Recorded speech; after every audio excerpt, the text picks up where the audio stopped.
বন্ধুগণ, আজকে আমরা সকাল সকাল উঠে গেছি। আর এই যে একজন সকালবেলায় উঠে মেকআপ শেকআপ নিয়ে বসেছে। মানুষ তো দেখ মুখে এই যে এগিয়ে গলায় এইটা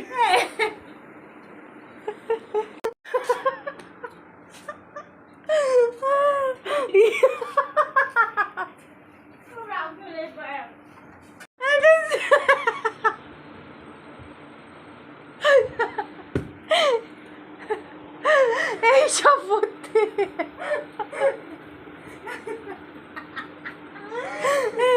এইসব বুদ্ধি কোথায় তো এত হাসি আড্ডার পরে চলে এলাম যে যার কাজে। তো আমি এখানে চিকেন এনেছি, তার জন্য এখানে পেঁয়াজ রসুন আদা সব কিছু ভালো করে কেটে কুটে নিচ্ছিলাম, যাতে কাজগুলো খুব সহজ হয়ে যায় আর খুব তাড়াতাড়ি হয়ে যায়। তো তাই জন্য সব কিছু আগে গুছিয়ে নিচ্ছিলাম।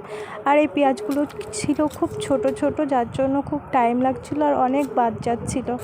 আমি খুব বিরক্তও হয়ে যাচ্ছিলাম, তবু কি করা, ফেলা তো আর যাবে না। তো এই তো গুছিয়ে গাছিয়ে কেটে কুটে নিচ্ছিলাম। আর এই রসুনগুলোও খুব ছোট ছোট ছিল, তবুও বেছে কুটে নিচ্ছিলাম। আর ওইদিকে রিয়াকে দিয়েছিলাম চিকেনটা ধুতে। তো অনেকক্ষণ হয়ে গেল চিকেনটা ধুতে গেছিলো, তো দেখে আসি ও কি করছে এতক্ষণ ধরে। তো এই দেখো রিয়া এখানে চিকেনটা ধুচ্ছিল, মানে রিয়া মানে আমার বোন। তো এখানে চিকেনটা ধুচ্ছিল, তো আমি ভিডিও করছি বলে ও আবার বলছিল যে আমি কিন্তু আর ইয়ে করবো না, আমি কিন্তু আর ধোবো না। তো যাই হোক, তারপরে আমি বললাম ঠিক আছে নে ধো দিয়ে তারপরে ওর কাজ করছিল। তারপরে আর সেরকম কোনো ভিডিও করিনি। এই যে খাওয়া দাওয়ার টাইমে খাওয়া দাওয়া করছিলাম, তো খাওয়া দাওয়ার শেষে ভিডিওটা করেছি।